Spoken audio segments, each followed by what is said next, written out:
Assalamualaikum warahmatullahi wabarakatuh. Saya Muhammad Diki Pratama, mahasiswa STEN angkatan 2020 dengan nomor induk mahasiswa 22003021113. Di sini saya akan menjelaskan tentang buku kerja mata kuliah Kewirausahaan 1. Oke, langsung saja.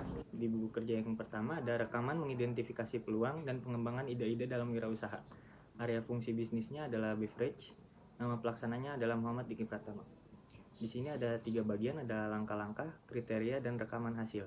Yang pertama adalah identifikasi tipe-tipe, ide dan konsepsi peluang berdasarkan konteks bisnis. 1.1 Tipe ide-ide. Diidentifikasi berdasarkan solusi-solusi yang ditawarkan. Tipe ide-ide bisnis dapat mencakupi, sini saya memilih menyelesaikan masalah, memberi kenyamanan, memberikan manfaat kesehatan, dan memberi manfaat keamanan. Di 1.2 ada konsepsi peluang dan aspek esensial atau prinsip-prinsip peluang. Diidentifikasi untuk menarik peluang bisnis. Konsepsi peluang merupakan sesuatu yang dapat mengarah pada bisnis yang diinginkan dan layak, yakni kompetensi, keunggulan, keadaan, dan situasi. Aspek esensial atau prinsip-prinsip peluang dapat mencakupi atraktif, tepat waktu, mengakar, dan tahan lama. Nomor 2, mengidentifikasi peluang berdasarkan pendekatan wirausaha. 2.1 Tren diamati untuk mengidentifikasi GAP, peluang bisnis, dan ide-ide baru. Tren lingkungan strategis. Sini saya memilih kekuatan ekonomi, tingkat ekonomi, level pendapatan, pola pengeluaran konsumen, kekuatan sosial, kecenderungan sosial, budaya, perubahan demografi, apa yang dipikirkan orang, kemajuan teknologi, teknologi baru, tuntutan teknologi baru, pengguna baru, teknologi lama. 2.2 masalah suatu sektor atau bidang. Masalah-masalahnya saya memilih sarana dan prasarana, sumber daya manusia, komunikasi dan publisitas, kebijakan dan peraturan yang berlaku dalam lingkup negara dan daerah, teknologi informasi yang memungkinkan turis mengakses banyak info soal wisata Indonesia, kesiapan masyarakat. 2.3 Kesenjangan suatu produk atau jasa. Identifikasi sesuai dengan konteks pasar. Kesenjangan suatu produk atau jasa mencakupi kesenjangan pasokan, kesenjangan kualitas, kesenjangan akses. Nomor 3, mengidentifikasi karakteristik personil wirausaha. 3.1 Pengalaman industri sebelumnya. Diidentifikasi tim yang dimiliki. Pengalaman industri dapat memberi keuntungan, produktivitas, pengalaman, mengatasi masalah, memiliki jejaring yang lebih luas. 3.2 Faktor kognitif diidentifikasi berdasarkan kualifikasi personil. Faktor kognitif dapat memberi keuntungan, yaitu sensitif terhadap peluang, kewaspadaan terhadap suatu masalah. 3.3 itu ya jaringan sosial, diidentifikasi berdasarkan pengalaman dalam jejaring sosial. Jaringan sosial dapat memberi keuntungan, yaitu hubungan yang kuat. 3.4 Langkah-langkah kreativitas diidentifikasi untuk membangun ide-ide baru atau yang lebih bermanfaat. Langkah-langkah membangun ide kreativitas dapat mencakupi, yaitu persiapan, wawasan, evaluasi. 4. Membangun ide-ide bisnis. 4.1 Praktek brainstorming dikembangkan sesuai dengan aturan sesi. Praktek brainstorming yaitu pendekatannya berkisar dari seseorang yang duduk dengan catatan dan menuliskan ide bisnis yang menarik ke sesi brainstorming formal yang dipimpin oleh moderator yang melibatkan sekelompok orang. Lalu freewheeling yang merupakan ekspresi bebas dari ide bebas dari peraturan atau pembatasan. Dianjurkan semakin banyak ide semakin baik. Ide gila atau aneh pun bisa mengarah pada gagasan bagus atau solusi untuk masalah. Lalu leapfrogging dianjurkan, ini berarti menggunakan satu gagasan sebagai sarana untuk melompat maju dengan cepat ke gagasan lain.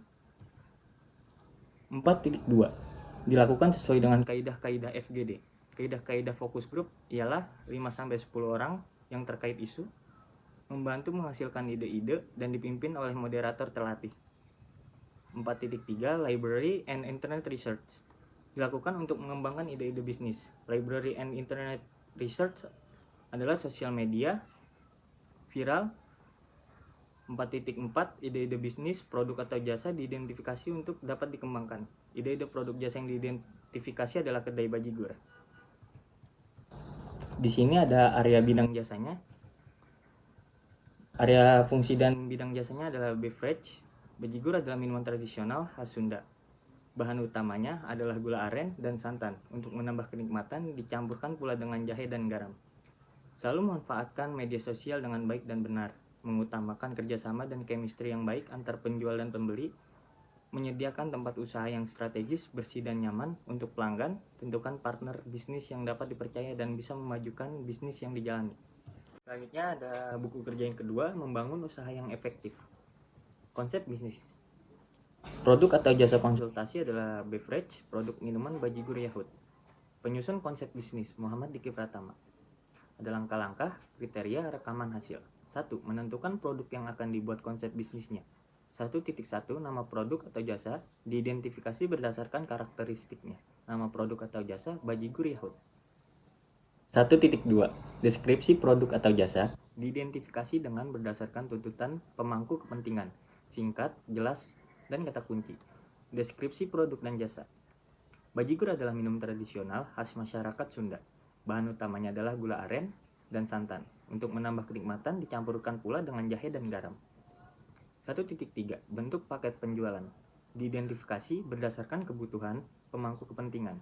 Bentuk paket penjualan satuan Bajigur polos, untuk paketnya Bajigur plus ubi rebus atau pisang rebus. 2. Mengidentifikasi target pasar. 2.1 Target pengguna atau klien diidentifikasi berdasarkan kemungkinan yang dapat menikmati produk atau jasa. Target pengguna atau klien yang pertama ada pemasaran massal, pemasaran tidak terdiferensiasi. Produk atau minuman yang dibuat ini dapat dinikmati oleh berbagai kalangan. 2.2 Target lokasi pemasaran diidentifikasi berdasarkan geografi dan demografi.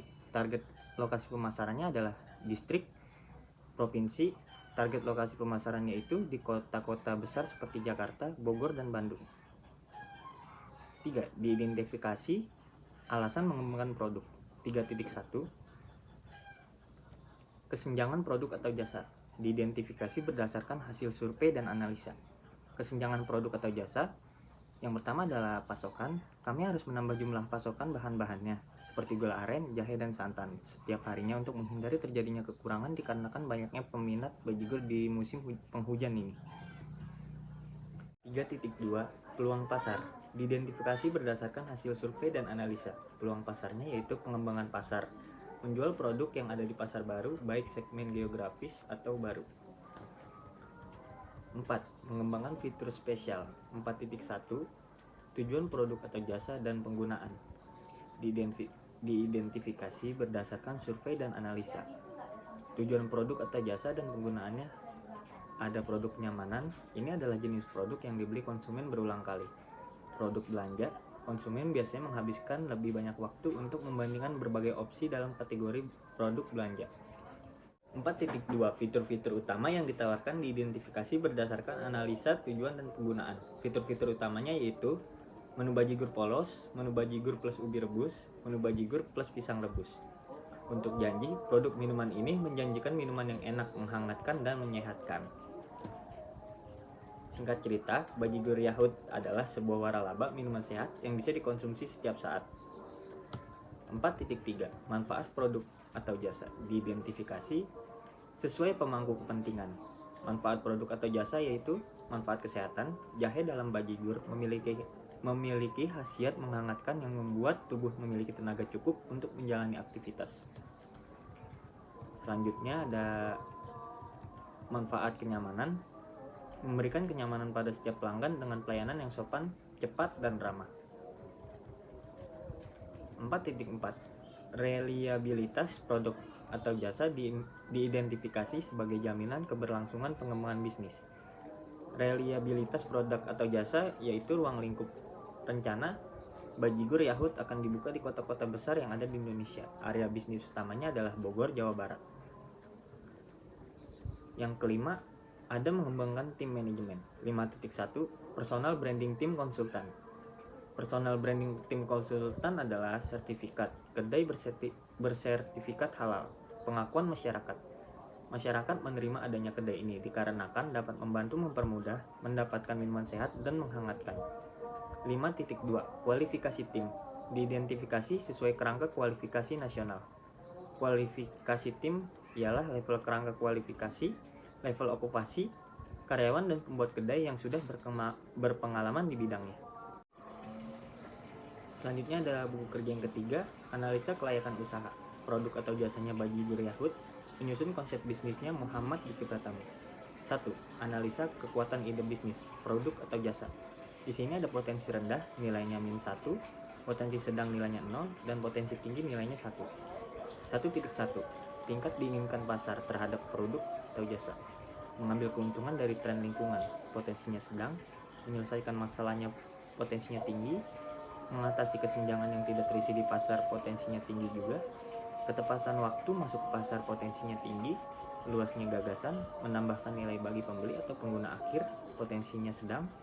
Sejauh mana pelanggan puas dengan produk pesaing yang sudah tersedia, potensinya tinggi. Sejauh mana ide tersebut mewajibkan pelanggan untuk mengubah praktik dasar atau perilaku mereka, potensinya sedang. 1.2 Permintaan produk atau jasa, disurvei langsung atau online. Seberapa besar kemungkinan pasar akan membeli produk atau layanan yang ditawarkan, potensinya tinggi. Bagaimana mereka bersedia membayar untuk produk atau layanan, potensinya tinggi. Di mana mereka dapat menemukan produk atau layanan ini untuk dijual, potensinya tinggi. 1.1 dan 1.2 dijumlah, hasilnya adalah 7. Dibagi 2 menjadi 3,5. Selanjutnya 2. Kelayakan target. 2.1 Daya tarik industri. Jumlah kompetitor, potensinya sedang atau sedikit. Tahap siklus hidup industri, fase pertumbuhan. Tingkat pertumbuhan industri di bidang ini, pertumbuhannya sedang. Pentingnya produk dan atau layanan industri kepada pelanggan, harus memiliki. Margin operasi industri, potensinya sedang. 2.2 Daya tarik target pasar dan konsumen. Identifikasi target pasar untuk usaha baru yang diusulkan. Potensinya tinggi, teridentifikasi. Kemampuan untuk menciptakan penghalang untuk masuk bagi pesaing potensialnya, potensinya sedang, mungkin atau mungkin tidak bisa menciptakan. Daya beli pelanggan, potensinya tinggi. Kemudahan membuat pelanggan sadar akan produk atau layanan baru, potensinya tinggi. Potensi pertumbuhan target pasar, potensinya sedang. Di sini 2.1 dijumlah dengan titik 2, hasilnya 4. Dibagi 2, hasilnya 2. Selanjutnya nomor 3, analisa kelayakan organisasi. 3.1 Kecakupan proses manajemen. Pendiri atau pengalaman pendiri dalam industri. Pengalaman sedang. Pendiri atau keterampilan pendiri yang berkaitan dengan produk atau jasa baru yang diusulkan, keterampilannya sedang. Sejauh mana jaringan profesional dan sosial pendiri atau pendirinya di industri yang relevan, potensinya sedang juga.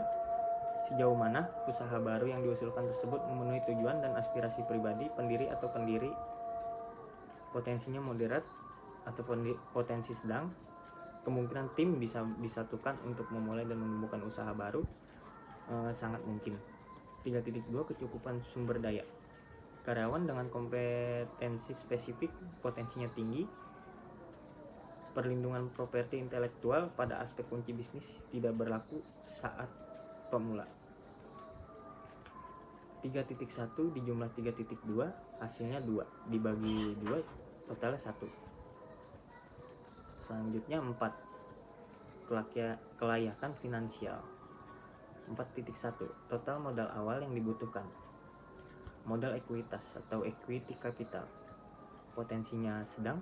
Modal utang atau debt capital, potensinya sedang. Modal khusus specialty capital, potensinya tinggi. 4.2 Kinerja keuangan bisnis sejenis. Karakteristik ekonomi industri, potensinya tinggi. Profitabilitas dan risiko saat ini, potensinya tinggi. Nilai perusahaan, potensinya sedang. 4.3 Daya tarik finansial keseluruhan. Hasil keuangan historis, potensinya sedang. Proyeksi pendapatan, potensinya sedang. Keuntungan setidaknya untuk 3 tahun ke depan, potensinya sedang. Margin kotor dan laba sebelum pajak sebagai persentase dari pendapatan, potensinya sedang. daya tarik relatif terhadap perusahaan lain yang telah Anda lihat potensinya sedang. 5. Potensi keseluruhan. Di sini ada potensi keseluruhan dari bisnis berdasarkan setiap bagian. Min 1 sampai dengan 0 tidak layak, lebih dari 0 sampai 2 layak, dan lebih dari 2 sangat layak. Bagian 1, kekuatan ide bisnis. Nilainya 3,5, potensinya sangat layak. Saran untuk meningkatkan potensi. Untuk segera diwujudkan desain produknya agar kualitas produk baik dan kembangkan ide bisnis yang sudah ada. Bagian 2, isu terkait industri atau pasar. Nilainya 1,5, potensinya layak. Saran untuk meningkatkan potensinya adalah mencari tahu peluang pasar yang lebih luas. Selanjutnya bagian 3, kelayakan organisasi.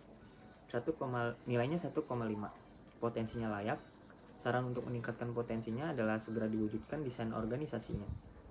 Bagian 4, isu finansial. Nilainya 1,5, potensinya layak.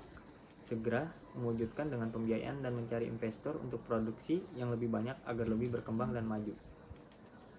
Penilaian keseluruhan 3,5 ditambah 1,5 ditambah 1,5 ditambah 1,5 dan hasilnya 8 dibagi 4. Penilaian keseluruhannya adalah 2, potensinya layak.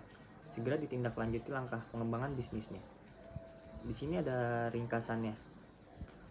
Ringkasannya adalah ide bisnis bajigur Yahut ini berpotensi layak untuk dikembangkan dan bisa segera ditindaklanjuti langkah-langkah untuk pengembangan bisnisnya agar lebih berkembang dan maju ke depannya dan bisa memperluas cabang. Ya, segitu saja penjelasan dari saya. Buku kerja 1, buku kerja 2, buku kerja 3 dari mata kuliah Kewirausahaan 1. Bila ada kesalahan mohon dimaafkan. Billahi taufiq wal hidayah. Wassalamualaikum warahmatullahi wabarakatuh.